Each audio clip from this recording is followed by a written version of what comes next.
EMS TV आपका भरोसेमंद news network. यहाँ आपको मिलेगी हर बड़ी खबर हिंदी के साथ साथ अब इंग्लिश में भी। नेशनल, इंटरनेशनल और मध्य प्रदेश की हर बड़ी खबर लाइक करें, सब्सक्राइब करें और ज्यादा से ज्यादा शेयर करें और बने रहें हर बड़ी खबर के साथ। EMS TV, English first and fast. नमस्कार, आप देख रहे हैं EMS टीवी और मैं हूं आपके साथ कंचन। आई नजर डालते हैं बालाघाट की कुछ खास खबरों पर और सबसे पहले बात करते हैं आज की न्यूज हेडलाइंस की। पाकिस्तान जेल से 7 वर्ष बाद रिहा होकर अपने परिजनों से मिला प्रसन्नजीत। बोर्ड कक्षाओं की परीक्षा के लिए गोपनीय सामग्रियों का किया वितरण। और परीक्षा पे चर्चा कार्यक्रम में प्रधानमंत्री ने छात्रों को दिए सफलता के मंत्र।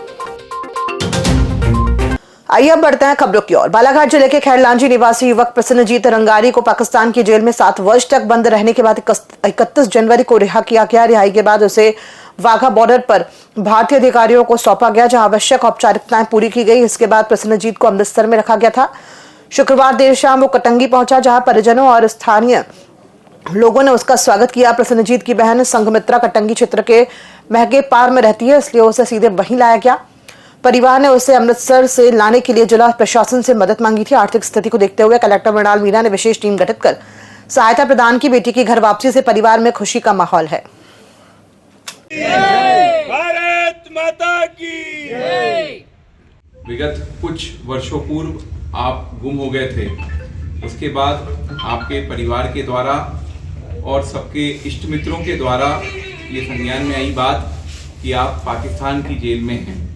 उसके बाद भारत सरकार के एक्सटर्नल अफेयर्स मिनिस्ट्री के द्वारा उनका जो मदद पोर्टल है उसमें ये जानकारी उपलब्ध कराई गई और उसके बाद भारत सरकार के द्वारा प्रयास करते हुए प्रसन्नजीत जी को पाकिस्तान से रिहा कराया गया, जिसके लिए हम अपने देश के यशस्वी प्रधानमंत्री आदरणीय श्री नरेंद्र मोदी जी और हमारे external affairs minister Shri S Jaishankar ji का विशेष तौर पे आभार करते हैं, धन्यवाद करते हैं। माध्यमिक शिक्षा मंडल भोपाल की बोर्ड परीक्षाओं को लेकर तैयारियां अंतिम चरण में है। जिले में 10 फरवरी से कक्षा 12वीं और 13 फरवरी से कक्षा 10वीं की परीक्षाएं शुरू होंगी। परीक्षा के लिए गोपनीय सामग्री का वितरण शुक्रवार से प्रारंभ कर दिया गया है। पहले दिन 5 विकास खंडों के केंद्राध्यक्षों को नोडल केंद्र शासकीय उत्कृष्ट विद्यालय बालाघाट से सामग्री वितरित की गई।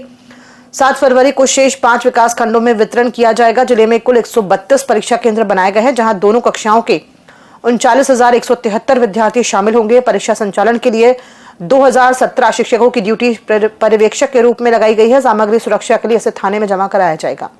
माध्यमिक शिक्षा मंडल के निर्देशानुसार पूरे मध्य प्रदेश के सभी जिलों में 6 फरवरी और 7 फरवरी को कक्षा 10वीं और कक्षा 12वीं के प्रश्न पत्र एवं गोपनीय सामग्री और इसके अलावा अन्य परीक्षा से संबंधित सामग्री का वितरण कुल 132 केंद्रों में इस बार परीक्षा संचालित की जाएगी, लेकिन आज 69 परीक्षा केंद्रों की गोपनीय सामग्री और प्रश्न पत्र भेजे जाएंगे। नकल प्रकरण को रोकने के लिए कितनी क्या कुछ टीम बनाई गई है या कैसे कुछ व्यवस्था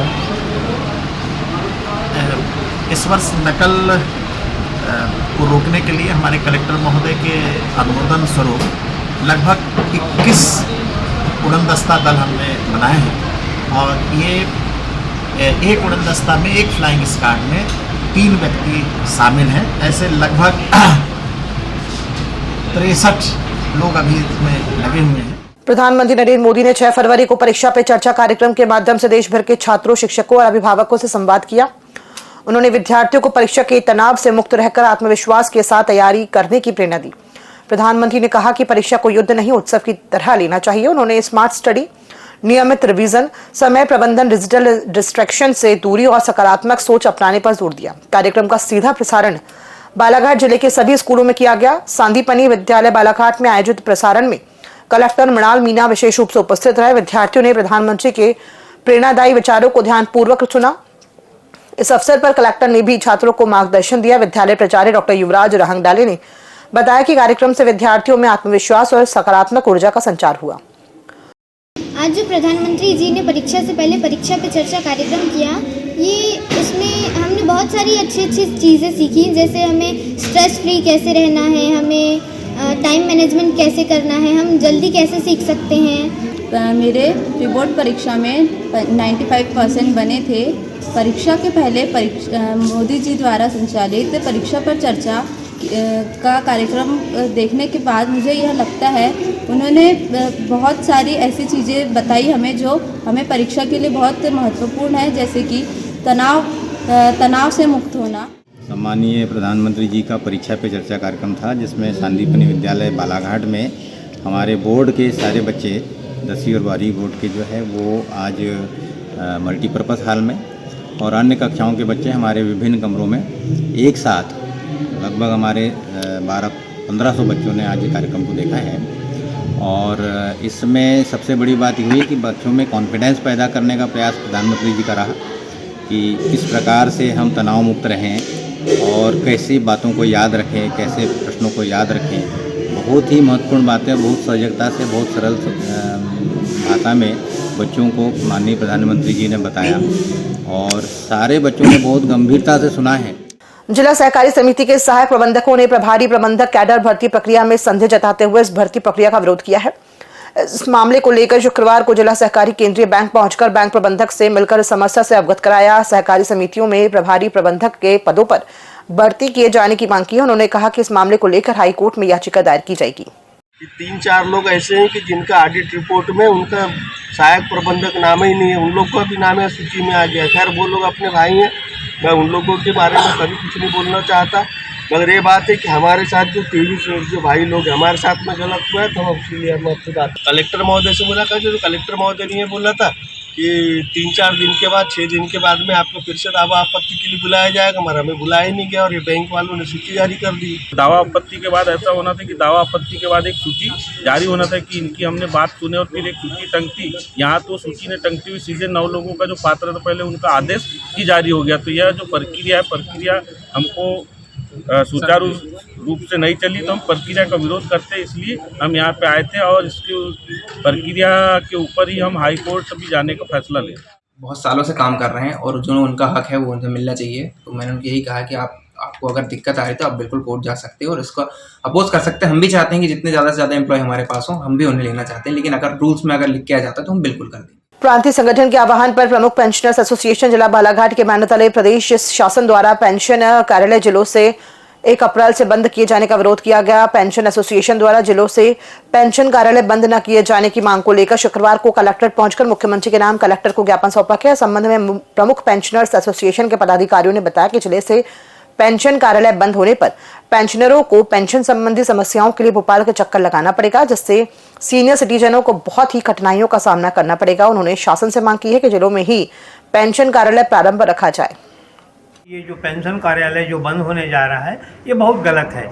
इससे आने वाले जो रिटायर्ड होंगे कर्मचारी उनको भी तकलीफ होगी और हम लोगों के भी जो रिटायर्ड लोग ऑलरेडी हैं और लगभग कुछ लोग 80 से ऊपर हैं, कुछ 60 साल से ऊपर हैं, इन लोगों को के भी कोई काम यदि रुक जाते हैं तो हम जिला स्तर पर जाकर के पहुँच करके समस्याओं को हल कराने का प्रयत्न कर लेते हैं। परंतु यही कार्यालय जब भोपाल जाएगा तो हमको आने जाने में तकलीफ होगी। स्थानांतरित हो गया तो ये जो है बहुत दिक्कत होगी पेंशनरों को। यहाँ से बालाघाट से भोपाल जाने के लिए बड़ी दिक्कत होगी, क्योंकि जिले स्तर पर होने से भी कई प्रकार की परेशानी होती है। पीपीओ जारी नहीं होते हैं तो बार बार आना पड़ता है। अगर भोपाल चला जाता है तो यहाँ पे बूढ़े पेंशनर जो है वो कैसे जा पाएंगे भोपाल। 4/2026 से पेंशन कार्यालय जो बंद होने जा रहा है उसको हम हमारे संगठन के माध्यम से जिला स्तर पे ही रहे, सभी जिलों में पेंशन कार्यालय यथावत रहे, जिससे कि सभी पेंशनरों के काम सुगमता से चल सके। आज जो यहाँ सरलता से हो सक रहा है वो भोपाल यदि जाएगा तो बहुत दिन लग जाएंगे। यहाँ 7 दिन में पेंशन पीपीओ जारी होता है सेवानिवृत्ति के पश्चात, और भोपाल में जाने के बाद में पता नहीं 7 महीने लगेंगे क्या 1 साल लग जाएगा, कह नहीं सकते। हमारे सीनियर सिटीजनों को बहुत दिक्कत और कई आर्थिक दिक्कतों का भी सामना करना पड़ेगा। शहरी क्षेत्र के वार्ड नंबर 33 गायखुरी में 8 फरवरी को सकल हिंदू समाज द्वारा भव्य हिंदू सम्मेलन का आयोजन किया जा रहा है। कार्यक्रम शासकीय प्राथमिक स्कूल गायखुरी के समीप मैदान में शाम 5 बजे से प्रारंभ होगा। सम्मेलन में अधिकाधिक लोगों की सहभागिता सुनिश्चित करने हेतु पिछले 1 सप्ताह से प्रतिदिन सुबह 6 बजे प्रभात फेरी निकाली जा रही है। भगवा ध्वज के साथ रामधुन करते हुए युवा, महिलाएं और बच्चे लोगों को सम्मेलन में शामिल होने का आमंत्रण दे रहे हैं। इसी क्रम में 5 फरवरी को दुर्गा चौक से भगवा पदयात्रा निकाली गई, जो प्रमुख मार्गों से गुजरते हुए वापस दुर्गा चौक पर संपन्न हुई। पदयात्रा से पूर्व भूमि पूजन कर भगवा ध्वज फहराया गया।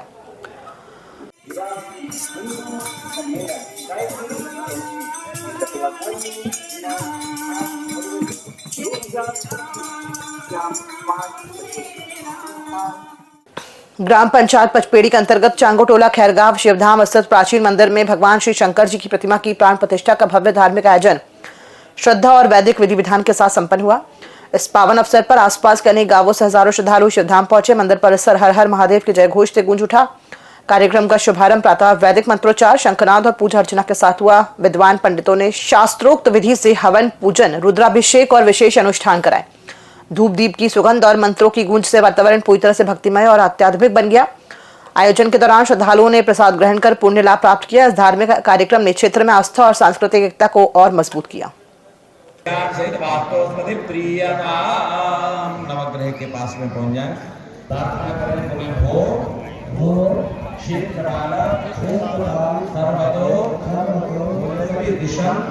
नमः शिवाय जटाधराय शिव जटाधराय, नमः शिवाय गंगाधराय शिव गंगाधराय, हर हर भोले नमः शिवाय गंगा। खबरों में फिलहाल इतना ही। दीजिए इजाजत। नमस्कार।